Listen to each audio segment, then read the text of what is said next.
अस्सलाम वालेकुम, मैं हूं डॉक्टर अरहम शब्बीर। आप मेरा यूट्यूब चैनल देख रहे हैं। आज की वीडियो में हम मेथिकोबालामीन की अफादियत के बारे में डिस्कस करेंगे। मेथिकोबालामीन विटामिन B12 की एक किस्म है। इसको मुख्तलिफ बीमारियों में इस्तेमाल करवाया जाता है, लेकिन ज़्यादातर इसका इस्तेमाल न्यूरोपैथिक पेन और न्यूरल्जिया में किया जाता है। आम सादा फहम अल्फाज में न्यूरोपैथिक पेन और न्यूरल्जिया नसों की प्रॉब्लम या किसी नर्व डैमेज की वजह से होती हैं। इसकी अलामात में हाथों, बाजुओं, टांगों या जिल्द के दूसरे हिस्सों में एक ख़ास किस्म का जलन वाला दर्द होता है। इसके अलावा हाथों, बाजुओं, टांगों में सुइयों का चुभना महसूस होता है। नमनेस की फीलिंग होती है, यानी हाथ और पाँव सुन्न हो जाते हैं। इसके अलावा जिल्द पे खारिश का होना, मसल वीकनेस होना या मसल्स में क्रैम्प्स का पड़ना भी शामिल है। तो मुख्तलिफ़ किस्म की बीमारियों में मेथिकोबालामीन को इस्तेमाल करवाया जाता है, लेकिन कुछ तहकीक के मुताबिक 3 किस्म की बीमारियों में इसकी अफादियत के शवाहिद ज़्यादा हैं। ये 3 किस्म की बीमारियां कौन सी हैं? इनमें नंबर 1 पोस्ट हर्पेटिक न्यूरल्जिया। ये एक वायरल डिजीज़ है। शिंगल्स की कॉम्प्लिकेशन भी इसको कहा जाता है। शिंगल्स और हर्पीज़ दोनों वायरल डिजीज़ हैं। Number 2 alcoholic related neuropathy. ये शराब नोशी की कसरत की वजह से होती है। Number 3 diabetic neuropathy. शुगर के मरीजों में आमतौर पर ये न्यूरोपैथिक प्रॉब्लम्स हो जाते हैं। तो ये 3 किस्म की बीमारियां हैं जिनमें जो अलामात मैंने बताई हैं, इनमें से बहुत सी अलामात इन तीनों बीमारियों में पाई जाती हैं। लेकिन अगर तहकीक की बात करें और इन तीनों बीमारियों का आपस में तकाबुल करें, तो ज़्यादा स्ट्रॉन्ग और ज़्यादा मजबूत शवाहिद मेथिकोबालामीन की अफादियत के डायबिटिक न्यूरोपैथी में है।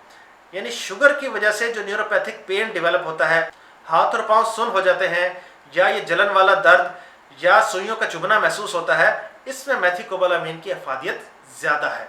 मेथिकोबालामीन को इन अलामात के इलाज के लिए अकेले भी इस्तेमाल करवाया जा सकता है और मुख्तलिफ अद्वियात के साथ कम्बिनेशन में भी इस्तेमाल करवाया जा सकता है। अगर हम डायबिटिक न्यूरोपैथी की बात करें तो 500 माइक्रोग्राम की टैबलेट को दिन में 3 दफ़ा, यानी टोटल डोज हो गई एक दिन में 1500 माइक्रोग्राम। तो 500 माइक्रोग्राम वाली टैबलेट दिन में 3 दफ़ा 4 हफ्तों के लिए इस्तेमाल करवाई जा सकती है। और कुछ तहकीकात के मुताबिक इससे डायबिटिक न्यूरोपैथी की अलामात में बहुत ज़्यादा बेहतरी आ सकती है। इसके अलावा टैबलेट के अलावा इंट्रामस्कुलर या इंट्रावीनस इंजेक्शन फॉर्म में भी इस्तेमाल करवाया जा सकता है। तो अगर इंट्रामस्कुलर इस्तेमाल कराना मकसूद हो या इंट्रावीनस इस्तेमाल करवाना मकसूद हो, तो 500 माइक्रोग्राम वाला इंजेक्शन दिन में एक दफ़ा 3 से 4 हफ्तों के लिए इस्तेमाल करवाया जा सकता है।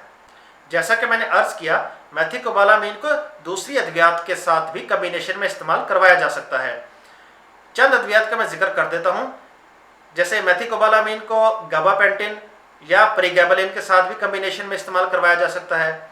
इसके अलावा मेथिकोबालामीन का अगर लिपोइक एसिड के साथ कम्बिनेशन इस्तेमाल किया जाए 3 से 4 हफ्तों के लिए, तो इससे भी डायबिटिक न्यूरोपैथी की अलामात में बेहतरी आती है।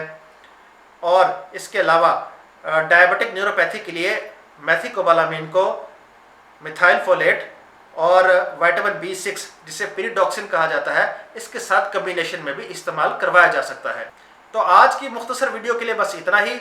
याद रखें कि किसी भी दवाई को अपने डॉक्टर या फार्मासिस्ट के मशवरे के बगैर इस्तेमाल मत कीजिए। उम्मीद है आपको आज की वीडियो पसंद आएगी। इस वीडियो को शेयर कीजिए। मज़ीद तिब्बी, तहकीकी और मुस्तंद मालूमात के लिए इस चैनल को सब्सक्राइब कीजिए और बेल आइकन पर क्लिक कीजिए। Thank you very much.